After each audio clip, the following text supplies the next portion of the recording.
Good morning, it's Friday. Happy Friday. Just picked up the Starbucks for Taylor and I.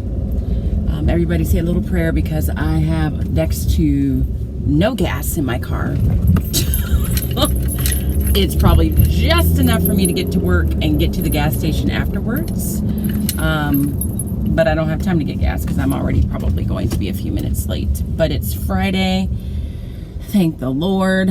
I actually went to an Orange Theory class this morning at 5 a.m.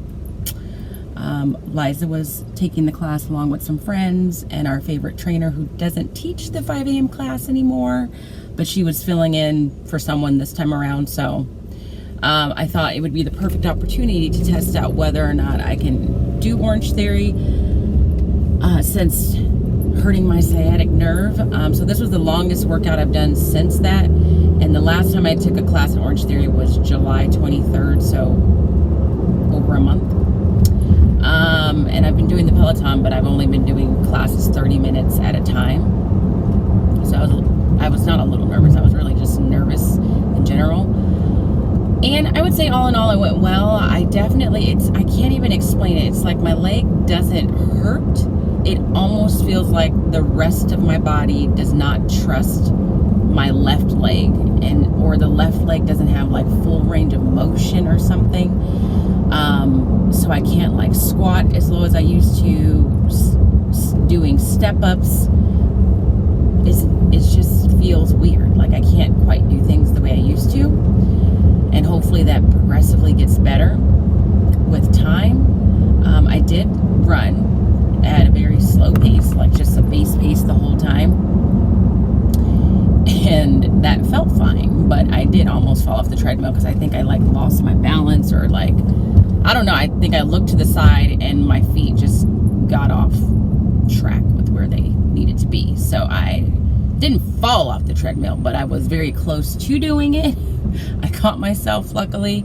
But yeah, I burned 430 calories or something like that and got 26 flat points. And I feel fine. So that's good news.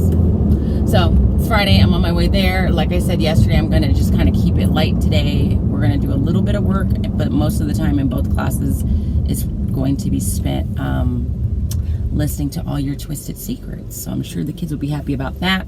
I did find a very short, I think it's a TED Ed video that explains like why we celebrate Labor Day. Let me see how many miles my car is telling me I can go with this gas level. That's not it. 5 miles. So I'm going to show them that video. And that's all I want to say right now, because now I'm like going to secretly panic that I'm going to run out of gas. So you guys wish me luck. And I'll talk to you later. All right, it's 3:08. Kids have been gone for about 38 minutes. I am in my classroom getting everything ready for Tuesday and contemplating, do I want to just stay here for a while and get some things done and then go home and like literally not do any work there, or do I want to leave earlier, do the things that I want to get done today at home, and then commence with my weekend? I haven't decided yet. I'm kind of leaning towards just staying here, just getting in the mind frame of not working at home during the weekend at all. Today went fine. I think this is the part where I forget about. This is just the way it is with teaching, whether you're virtual or not. Still didn't get as far as I wanted to. We got everything on the list done, but I was hoping to get more of all your twisted secrets read with both classes. But the good news is we actually did get to it. So we did that. And with history, we finished the article of the week for this week on dealing with stress and strong emotions. And I can't remember if I showed this last Friday. No, I didn't, because last Friday was the day where I was just like, I am over life in general. So let me show it to you now. I've also been, this week on Instagram, I've also been talking about the strategy that I use every day from making thinking visible with the article of the week. So if you're curious to hear about each day and what I do with the article of the week, they're being saved under my more history highlights on Instagram. So on Fridays, we do something with the article called Take Note. And I use Jamboard for this, so I'm gonna go ahead and project this on the screen and share it with you. But this is basically like the wrap up for the week with the article of the week, and this is where they are using the color purple, which here stands for making evaluations, explain what you like or what you don't like, describe your opinion about the characters or plot. In this case, we're obviously using informational text, or explain your general thoughts. And so we use that for Friday with the strategy called Take Note. And so we use a Jamboard. Let me unfreeze the screen here. And this really doesn't take very long at all, because they're just really responding on a sticky note. I do read the article one last time, and they have this Jamboard that they share. And so the questions on the Jamboard will always stay the same. It's just the article they're responding to will be different. So it says, dealing with stress and strong emotions. That was the title of this week's article. Write your name on a sticky note and answer one of the following questions. What is the most important point of the article? It says what, but that little post-it right there is covering it. What are you finding puzzling, challenging, or difficult to understand? And 3, what is something you found interesting? So they are answering one of those questions on a sticky note. They post it, and then I asked for some students to volunteer and share. Like today I did 3. I called on 3 students. And then that's really it. I then save the Jamboard as a PDF, and I just leave that on Google Classroom just so that they have like record of their learning, or their thinking is still being made visible. So we did that in history today, and then they also took a quiz on a piece of a lesson in, let me go get the book, a piece of a lesson in my actual social studies textbook, the book that I hardly ever use because it's just so dry and dated. But this is the one time that I used the book last year, and it's probably going to be the only time I use it this year. And so at the beginning, I just make sure kids know that, you know, we're starting our study of U.S. history like just before the Revolutionary War, and so I kind of need them to know, why was there even a Revolutionary War? However, I don't spend a ton of time going over that, because I know for a fact, because I taught 5th grade, that the Revolutionary War is a huge piece of 5th grade curriculum. So because I know that that was a few years ago, I will touch very lightly on what the cause of that was, and just make sure they understand it, so that they understand why we even have a country called the United States, and this country that then has some things going on. And so I couldn't find like something very succinct online. Didn't really find a video that like wrapped it up really nicely. And so in all honesty, the couple of pages that I choose to read with the class in this textbook do a pretty good job of just explaining it very explaining it very briefly. Like, notice just how dense and boring the book looks. And so when I told them to take this out a couple of days ago, they were like, you lied to us. You said we would never use this book.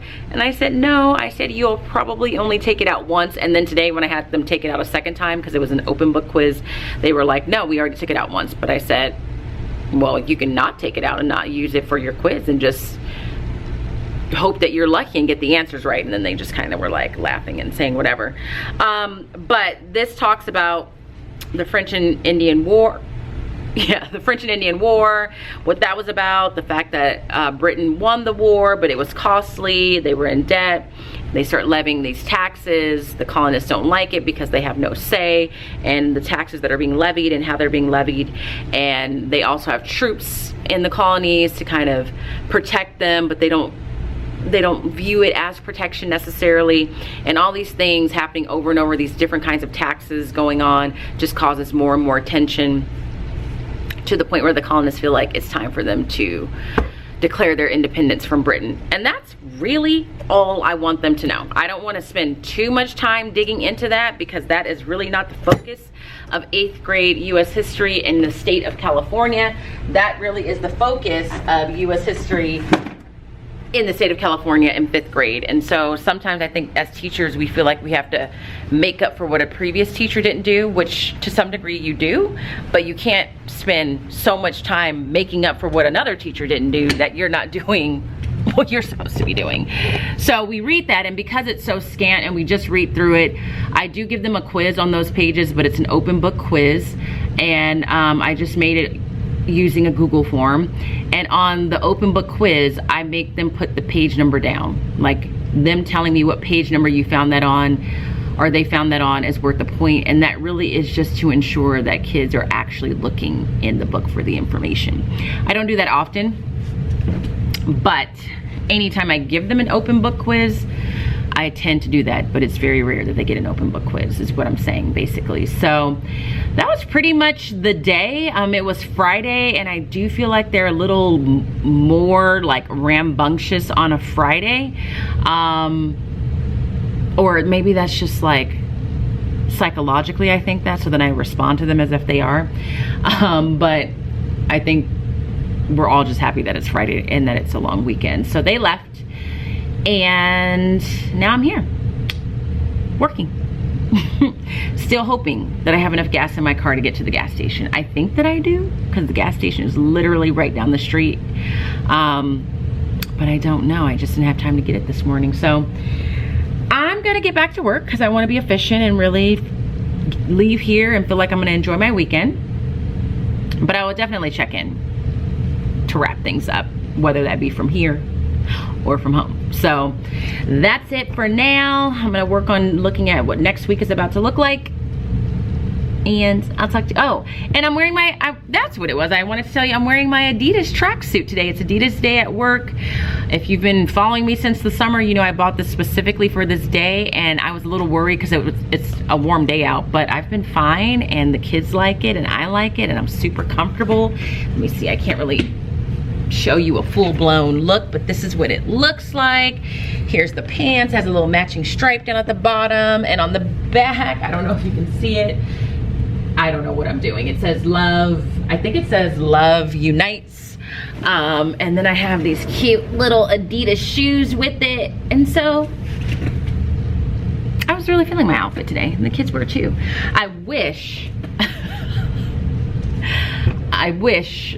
I would have thought to show you what the RSP teacher that I work with looks like. He is in a full-blown, or he's gone now, a full-blown tracksuit, a giant fake gold chain, some Adidas shoes that he just bought that have like gold in it, a hat, like a full-blown look, and the kids were impressed.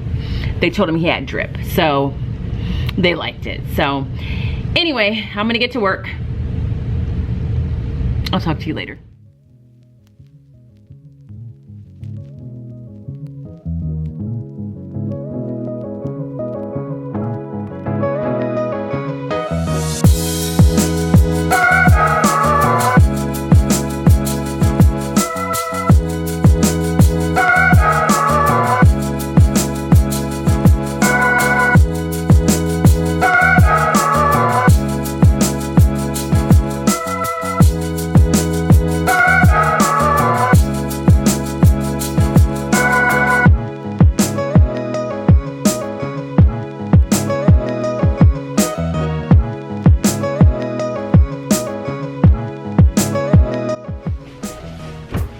After 7 o'clock, I just got home. I left work after 6:30, and good news, as I'm sure you can tell by this point, I made it to the gas station. That's not to say that I wasn't extremely stressed driving there, worried that my car would just turn itself off, but I made it, so that's good. And now I need to hustle and get my brother outside for his little walk, because he's been home alone for a little while. So I'm going to end the vlog here. If you enjoyed today's vlog, please give it a thumbs up. Sorry, I'm changing my shoes. I'm putting on some flip-flops. If you are not subscribed, make sure you subscribe. And if you're not following me on Instagram, head over there and follow me at Smarty Style. And as always, I hope that you guys are well. And if you're not well, please be well. And I will see you guys tomorrow. Bye.